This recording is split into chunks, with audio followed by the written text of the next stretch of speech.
channel, NEET Biology Expert. I'm Dr. Parveen. In this lecture series, we are studying Class 12 Biology, Genetics. In this particular lesson, we are going to talk about the packaging of DNA double helical structure, which is coming under Molecular Basis of Inheritance chapter. Right. So we know that basically the cells are of two types, eukaryotic cells and prokaryotic cells, right? So in this particular session, let's learn about the packaging of DNA double helix in an eukaryotic cell. So when we talk about eukaryotic cell, normally we speak about mammalian cell. So what is the length of the mammalian cell? So the length of the DNA double helix in a mammalian cell is approximately 2.2 meters. How we calculate this? Using a simple formula. The total length of the DNA double helix is equal to the total number of the base pair present into the distance between the two consecutive base pairs. So if you want to calculate the length of this particular segment of DNA means, okay, first you have to know the distance between these two consecutive base pairs. These are the base pairs in a double helix, right? So what is the distance between these two base pairs? Okay, so into how many base pairs are present in this segment. So when you multiply these two things, we will get the total length of that segment of the DNA. So accordingly, in order to know the length of the double helix in a mammalian cell, okay, so we have here the total number of base pairs in a mammalian cell is 6.6 into the distance between the two consecutive base pairs is 0.34 nanometer. So when we put this calculation, we will get approximately, it comes around 2.2 meters. So that much lengthier is the helix, that is the DNA in our cell. But when we take our cell nucleus, this is the nucleus, right? This purple color region. So when we see the nucleus, the size of the nucleus is just 10 to the power of 6 meters. It's the diameter. So very small. So the length, when we compare to the length of the DNA double helix, the size of this nucleus is very, very small. Then how this long strands of the DNA double helix are packed inside the nucleus? That is really a wonderful thing, right? So that's what we are going to learn in this lesson. So how is such a long polymer is packed inside a cell? Right. So in order to achieve this, we need something called histone proteins. Okay. So the long strand of the DNA is not as such present in the nucleus like this. Okay. So it is tightly coiled and it is wrapped around a protein called histone protein in order to fit this inside the nucleus. Okay. So this structure is exactly what we call as beads on a string structure. So this is the picture given in the NCERT book where we could see here. See, this is like a bead and this is a string, bead string, a bead string. Okay, so like this. So when we stretch our DNA, it will be of this arrangement. This is called as beads on string structure. So how this is what? Let us learn that. So in order to achieve this, we have to have the first protein, that is histone protein. What is histone proteins? The histone proteins are atypical proteins which are present in the DNA double helical structure, which are responsible for the packaging of DNA. Histone proteins are responsible for packaging of DNA. So the DNA double helix is wrapped around this histone protein like this, as we see in this picture. Okay. Here, this purple color structure is the histone protein, and here around the histone protein is wrapped the DNA double helical structure. Okay, right. So this histone protein, when we see, is basically of 5 types. H1 histone protein, H2A, H2B, H3 and H4. There are 5 types of histone proteins. Okay, so out of these 5 types, except H1 histone protein, the rest 4 types, they are involved in formation of a structure called histone octamer. Histone octamer. So what is histone octamer? Each histone octamer is composed of 2 copies of 4 histone proteins. That means 4 histone proteins are there, but they are in 2 copies. Okay. So H2A means there is another copy of H2A protein. There is another copy of H2B protein. Similarly, another copy of H3 and H4. So totally how many proteins are there? 8 proteins. So these 8 histone proteins, they join together and form a molecule, complex structure That is what we call as octamer, histo-octamer. Octa means 8, right?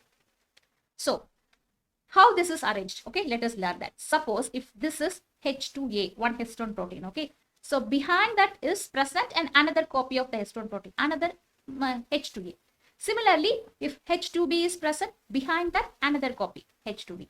H3 protein means another copy behind that. H4 protein means another copy behind that. So like this, 4 histone proteins which are present in 2 copies, they join together and form one octamer structure. Octamer structure. This is what we call as histone octamer. Okay, got it. Now what happens? The DNA double helix is wrapped around this octamer like this. Okay, okay, got it. So the DNA double helix is wrapped around this histone octamer.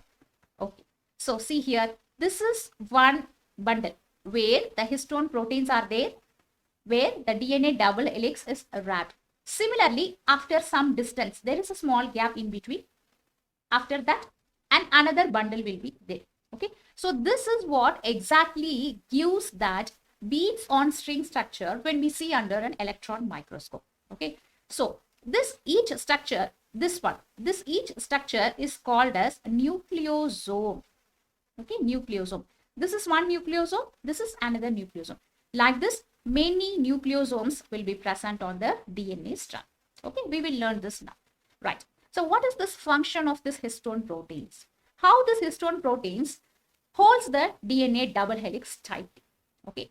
So the basic thing is, we know that DNA double helix, DNA, deoxyribonucleic acid, it is of nucleic acid, negatively charged molecules. Okay. So in order to tightly hold that negatively charged molecule, we need an opposite charge, right? We need a positively charged particle. So that is what constitute the histone proteins.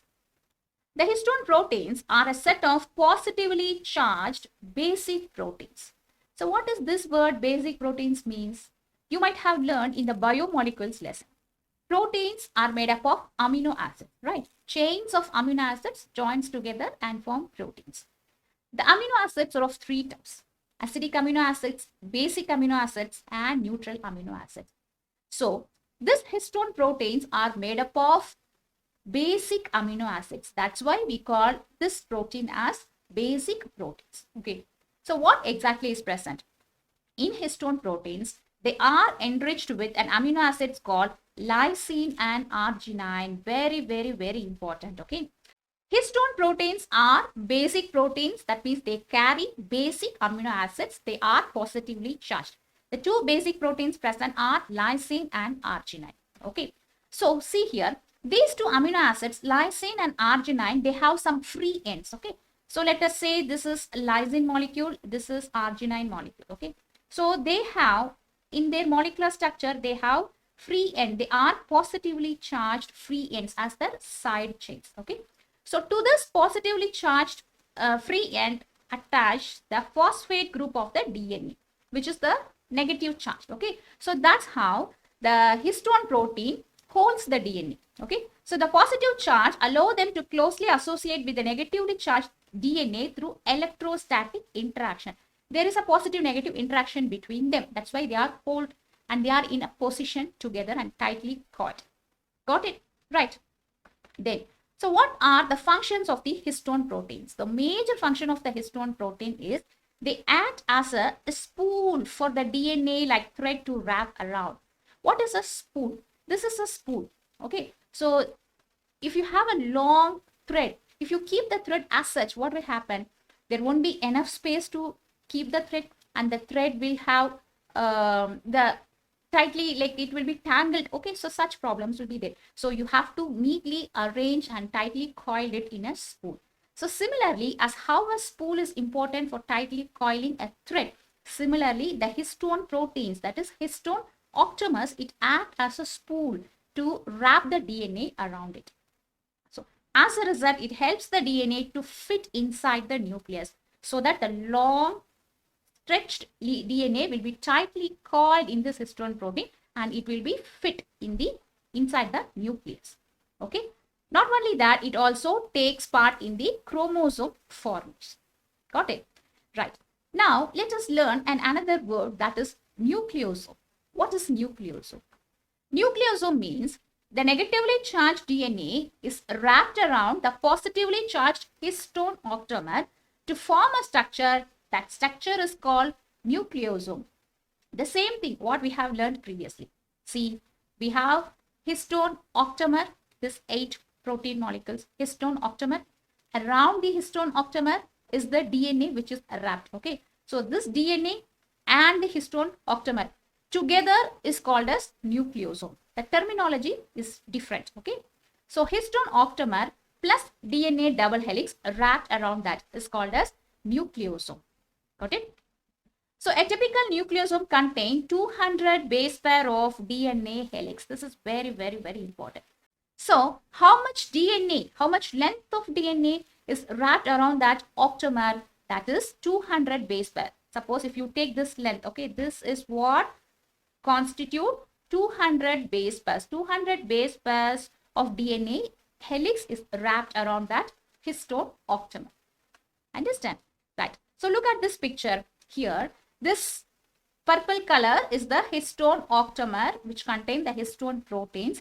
So surrounding the histone octamer is the DNA. So how many base pairs is there? 200 base pairs of DNA is present. How many turns? This is also important. How many turns it is present? It is present in around 2 turns. Exactly speaking, it is 1.65 turns, but in NCERT it is given as 2 turns. So we have to follow NCERT. Okay, so you can read as 2 turns. Look here, this is histone protein. Okay, so surrounding the histone protein, the DNA double helix is coiled like this. This is one coil. Okay, and here this is another coil. Like this, 2 times it is coiled around that histone octamer. So this histone octamer surrounded by 200 base pairs of DNA in 2 turns is together called as nucleosome. In simple, DNA double helix plus histone octamer is called as nucleosome. Okay, so this is the meaning for the word nucleosome. Okay, so let us learn how exactly this DNA is wrapped around this histone octamer. Okay, so look at this picture. Let us take this purple color ball as a histone octamer. It contains 8 proteins joined together. Okay, one single ball. So surrounding this histone octamer, the DNA is wrapped exactly like this. It is wrapped around like this. Okay, then so wherever the DNA wrapping after, look here, after it finished, this is one turn and another turn. After it finishes 2 turns like this, okay, there is one end for this. The end, there is an end protein present here. So that is called as H1 histone protein. See, already I have told you there are 5 types of histone protein. H2A, H2B, H3, H4. These 4 proteins participate in the formation of histone octamer. Right? And what about the first type? That is H1 histone protein. That is this. So the first type, H1 histone proteins, it forms the end point. After 2 rounds, the DNA is coiled. Then it comes and makes an end point there. Okay. So like this, the DNA is wrapped. Got it? So the 2 turns are sealed off by the H1 molecule.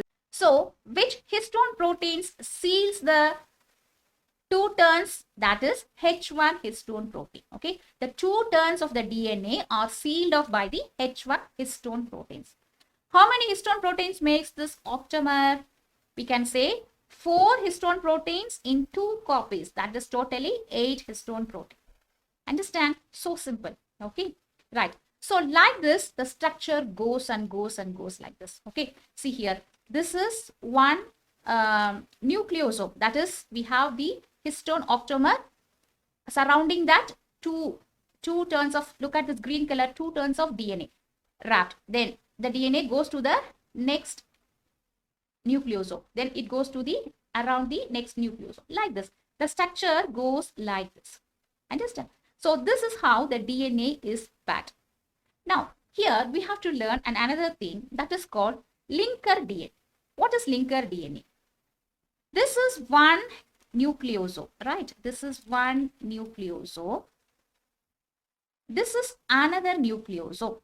So the DNA which is wrapped around this nucleosome is called as core DNA. Core DNA. How many base pairs? We have seen it is 200 base pairs in length, right? So this is core DNA, the structure. The structure is core DNA, right? Then this structure is again a core DNA, right? Then in between these two nucleosomes, there is one small string of DNA helix, which is free. That means they are not bound to histone protein, they are free. So this short segment of DNA helix is called as linker DNA. So it links the two nucleosomes, between the two nucleosomes. That is what we call as linker DNA. Then what is the size of this linker DNA? It is 38 to 53 base pair in long. Okay, so it links between the two nucleosomes. Another thing, not only the nucleosome. See, this is one nucleosome. After two coil, here what is present at the end? At the end is present H1 histone protein, right? That is the end protein, right? Similarly, here at the end of this double helix coil, H1 histone protein is present. So this linker DNA on either side is bound to this H1 histone protein. Understand? Okay. So this is how the linker DNA is present between two core DNA. Okay. Right. So similarly, we have another terminology that is called chromatin fiber. What is chromatin fiber? So many nucleosomes joins together. It gets coiled tightly. So when many nucleosomes tightly packed together, that structure is called as chromatin fibers. The nucleosome constitute repeating units of the structure in the nucleus, that is called chromatin. So here, the repeating units of the nucleosome is called as what? Chromatin. So this is what when we see under microscope. See, generally, in order to see the structure of the nucleus, we give stain color. Okay, that is what we call as a staining, or we give dye. Dye means when we give color to a non-living thing, that is called dye. Like dyeing our fabric, dyeing another thing. Okay, when we give color to a living cell, biological substance, that time we say staining. Okay, so staining means these cell structures, they are all transparent. We could not able to see under the microscope very well if it is in gray color or a transparent color. So we need to color them. We have to give specific coloring agent. So those coloring agents are called as stains. In order to see the nucleus and chromatin DNA structure, generally in biology, we use Giemsa staining. What staining? Giemsa staining. Giemsa staining stains the nucleus some purplish blue in color, like this, violet color. Okay. So when we see a nucleus, a stained nucleus, those purple color will go and sit in this nucleosomes, this histone protein. That's why all this are, even in the pictures, it is given in purple color. Okay. So when we see under microscope, this is exactly what appear as bead on the string structure. Which appear as bead on the string structure? The chromatin. Okay, see, this is the chromatin. Like this, they are the beads with like this structure. DNA coiled around this. Okay, so this is exactly what we see under an electron microscope. Got it? Right. See, look at this picture. Let's see all this terminology together in one shot. Okay. Look at the right side. So this is the DNA double helix. What is the diameter of DNA double helix as described by Watson and Crick? 2.5 nanometer, right? So the DNA double helix, okay? So when it comes, it is wrapped around a protein called histone proteins. So the DNA double helix wrapped around the histone protein, together that structure is called as nucleosome, right? So what is now the diameter of the nucleosome? 11 nanometer. Okay, right. So many nucleosomes joins together. Many nucleosomes joins together, tightly coiled, and they form a structure like this. This structure is what we call as chromatin fiber. Chromatin fiber. Okay. Now this chromatin fiber is further tightly coiled, and form a structure called solenoid. Okay, this solenoid is further tightly coiled and it is packed inside the chromosome in a condensed form. That is what we call as condensed chromosome, right? So when we stretch one end of the chromosome, first we could see a condensed chromosome, then it goes like a solenoid, then we could see a chromatin fiber, then we could see a nucleosome, then we could see the histone protein, then we could see a DNA double helix. This is how this is exactly packed. Got it?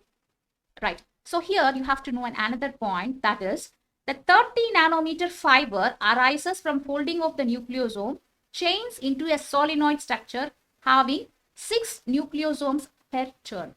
See. So I told you nucleosome, the diameter is 11 nanometer. Okay. So similarly, it tightly coils, okay, this structure, it tightly coils, the nucleosome packs in about 6 nucleosomes per turn. Like this. In one turn, 6 nucleosomes. Like this. In one turn, 6 nucleosomes. Like this. Tightly packed. Okay. So this structure only gives a solenoid. What is solenoid? You might have seen the copper wire, and in physics also you might have seen like this structure. Okay. This spring or a spiral-like shape structure is called as solenoid. So similarly, the chromatin, we compare chromatin structure to this solenoid. When the chromatin is further tightly coiled, that structure is solenoid. Okay, got it? Right. So DNA is a solenoid packed about 40 folds. See, just now we have seen here this nucleosome. Okay, so how many nucleosomes are present in one solenoid? One turn, 6. Okay, similarly 40 folds are there, 40 rotations are there. Okay, for each rotation 6 nucleosomes are there. So this structure makes the solenoid, that is the tightly packed chromatin fiber. Okay, so this is the same picture which is given in another book. So for some students, I think it will be helpful for the state board students. Okay, so look at this picture. Let us understand this picture also. Here the A stands for DNA double helix. Okay, the long strand of DNA double helix is coming like this. Then it is wounded around a histone protein. Okay, so DNA double helix wrapped around a histone protein, that is what we call as nucleosome. Then many nucleosomes are there, which is what we call as chromatin fiber. And further the chromatin fiber gets tightly wrapped. Okay, here, see here, further it is tightly coiled and wrapped. This structure is what we call as coiled chromatin.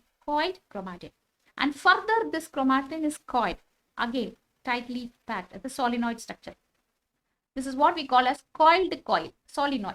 Okay, then finally it ends in the metaphase chromatid, that is in the chromosome.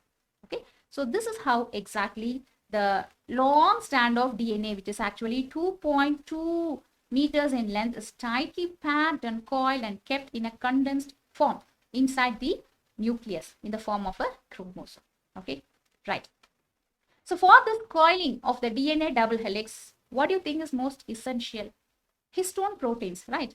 So not only histone proteins, there are another set of proteins which are also involved in coiling of this DNA double helix. That is what we call as non-histone chromosomal proteins. In short, NHC. Non-histone chromosomal proteins. So what are these? These are a set of proteins. They are required for packing the chromosome at higher level. Higher level means, see, histone proteins are essential to pack the DNA and form what? And form chromatin. Up to chromatin, nucleosomes join together to form chromatin. Then chromatin has to make into chromatin fiber, then solenoid, chromosome. For this complex structure, histone protein is not sufficient. They need another proteins. They are called as non-histone protein. Okay. So non-histone proteins are a large group of heterogeneous proteins. This is important. What do you mean by heterogeneous? Hetero means variety. It is not of single type. For example, if we see histone proteins, there are 5 types of histone proteins. They are all positively charged particles, right? They are basic proteins. That's why they hold the DNA, which are negatively charged, together. Okay. Whereas this non-histone chromosomal proteins, they are not only basic, they are also acidic. Acidic in amino acid composition. Understand? They hold the DNA double helix tightly to wrap and pack inside the chromosome. Okay. But unlike histone protein, they are not purely basic in nature. They are acidic also. Why? Because they are heterogeneous. Heterogeneous means they are not of single type. They are of many types. Okay, see, look at this picture. Here in this picture, all this purple color, what is this purple color? This purple color or histone octamer, right? Histone octamer. And here this DNA double helix is wrapped around that like this two rotations. Okay, then this is the linker DNA. This is the linker DNA. And what are these green structures, green balls? These are the non-histone chromosomal proteins. Okay, we could see many proteins here, right? Yes, because they are of many types. Okay, these are heterogeneous, as I told. Okay, so look here to understand better. See, this yellow color is DNA double helix. This purple color is what? Histone. So the DNA double helix is wrapped around the histone protein like this. Got it? Like this. Okay. Then what are these colorful structures? These are non-histone protein. They are also present surrounding the DNA. It helps the DNA to further pack tightly inside the chromosome. Okay, right. Let us see the difference between histone proteins and non-histone chromosomal proteins.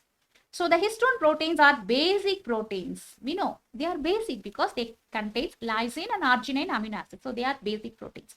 They help to coil the DNA and condense them in the chromatin structure.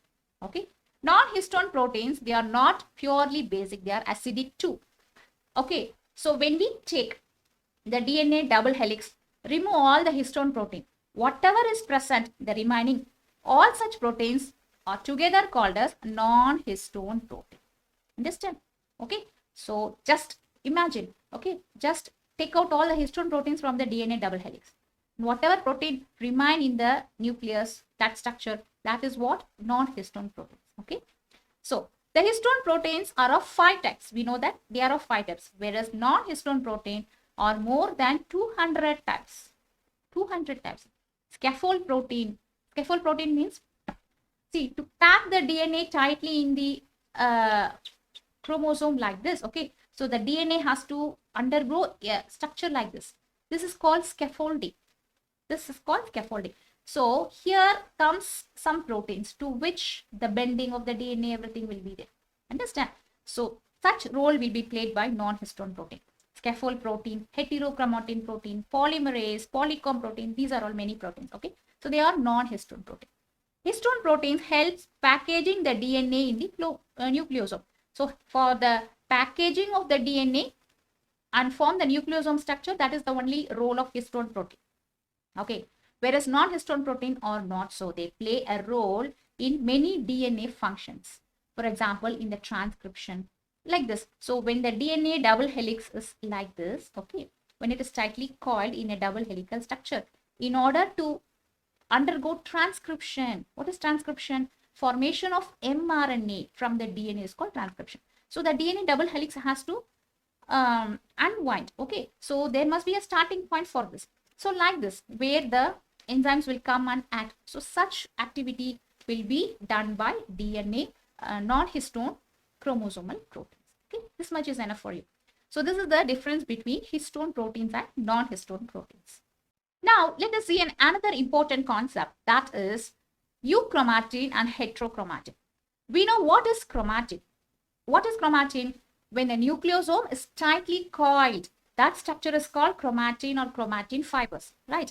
So this chromatin is of 2 types. One is euchromatin and another is heterochromatin. So what is this? In a typical nucleus, some region of the chromatin are loosely packed and some region are tightly packed. The loosely packed region are called euchromatin, tightly packed region are called heterochromatin. See, the nucleosomes here, look at this picture. This region is what we call euchromatin. This region is what we call heterochromatin. So what is the difference you could appreciate here? Here, this is the nucleosome, blue color. The black color is the DNA strand. Okay. This is the linker DNA. Then again, another nucleosome. 2 wraps of the DNA. Here, linker DNA like this. So here you could see there is more gap. The linker DNA is there in between. When the nucleosome is present, okay, there is in between gap. This structure is called as euchromatin. Okay, loosely packed structure. What we call as loosely packed. Whereas look here, here how this nucleosome is present. This is one nucleosome, and immediately the next, and immediately the next, immediately the next. So the space between them where the linker DNA is present is very, very, very less. So this tightly packed structure is what we call as heterochromatin. Okay, depending upon how the DNA is packed, whether it is packed loosely or tightly. Loosely means it is euchromatin, tightly means it is heterochromatin. So when we see this structure under microscope, as I told you, we give color, right? Which is staining, genes are staining. So when you give a genes are staining to the nucleus, to the cell, see here, these are the nucleus. Okay, this is the cell, this is the cell. So these are the nucleus. Okay, so inside the nucleus, can you see purple color structure? There are two variations in this purple. Some area they are dark, right? So those dark areas are heterochromatin. Some areas they are lighter. This lighter areas are called as euchromatin. See here, this darker region are heterochromatin. This lighter region are euchromatin. Why? What is the difference? Because when we give color to the cell, to the particularly the chromatin, the stain go and attach particularly to the nucleosomes, particularly the histone protein. Okay. So wherever the histone protein is loosely packed, wherever it is loosely packed like this, those areas appear lightly stained. Loosely packed area appears lightly stained. Which area is loosely packed? Euchromatin. That's why the euchromatin appears light purple in color. Whichever area is tightly packed with the nucleosome, okay, so they will take more color, right? Obviously. So stained darkly means those areas are tightly packed and they are called as heterochromatin. Understand? So when we see under microscope, we could see all this. Is this the only purpose of this? No. There is another important thing which makes the difference between euchromatin and heterochromatin. That is its function. Euchromatin is transcriptionally active. Very, very important. Heterochromatin is transcriptionally inactive. What do you mean by transcription? Transcription means any function of the DNA is a replication. Okay. So once the DNA double helix is like this, DNA helix, double helix, this has to replicate. Okay. That time it forms a single stranded structure. Then it forms mRNA. What is mRNA? All the informations present on the genes of this DNA is given or coded into mRNA. This is called as transcription. What is transcription? We will be studying all this, okay, later. The process of formation of DNA into mRNA. This is called transcription. Then from the mRNA, according to the instruction given in the mRNA, what is formed? From the mRNA is formed proteins. Proteins are the chains of amino acids. So which amino acids has to join to form the protein? Those information will be present on the mRNA, which is given exactly by the DNA gene. This is the central dogma, okay, which we will study later. So this process is called as, from the mRNA to protein synthesis, this is called as translation. Now the point is, when the DNA double helix to form an mRNA, that is to participate in the transcription, if the DNA double helix is like this, okay. So when it is tightly, see here, when it is tightly coiled, when this chromatin is tightly coiled, there is something called transcription factor. A protein molecule should come and sit here on the linker DNA, that space between two nucleosomes, to initiate the transcription process. Then only the further steps of this will be carried out.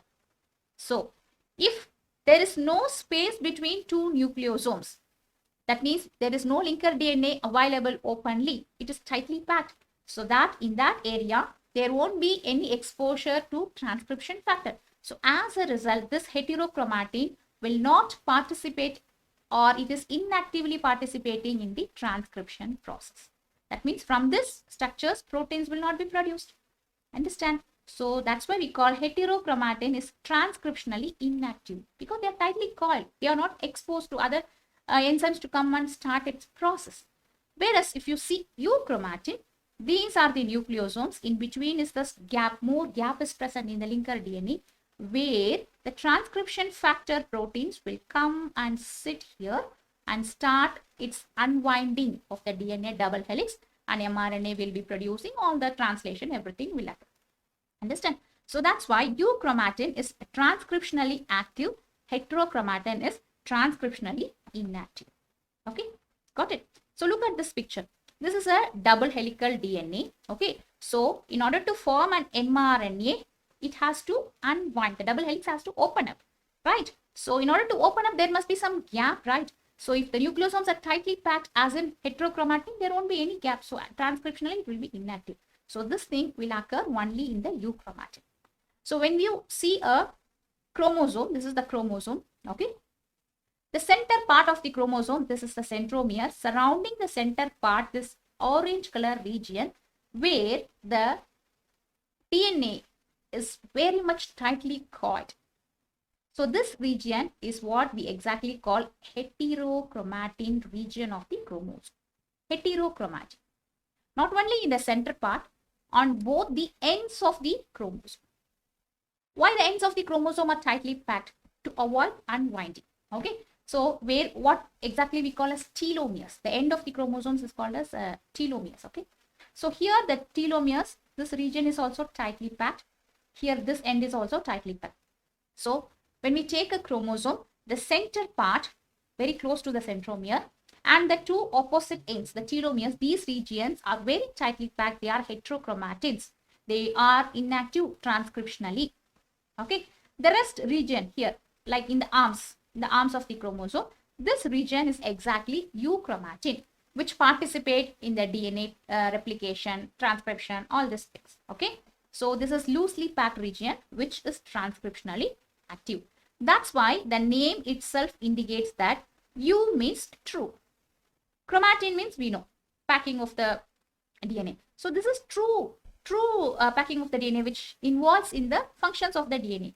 Ultimately, the function of the DNA is to pass the information, produce the proteins, all these things, right? So that is executed by euchromatin, not by the heterochromatin. Got it? So that is the difference between euchromatin and heterochromatin. So in this particular lesson, we learned about how a DNA double helix is packed inside the nucleus. So in our next lecture, let us learn about how a DNA double helix is packed inside the prokaryotic cell, that is bacterial cell. So if you like this lesson, like, comment, share and subscribe to our channel, NEET Biology Expert. Thank you.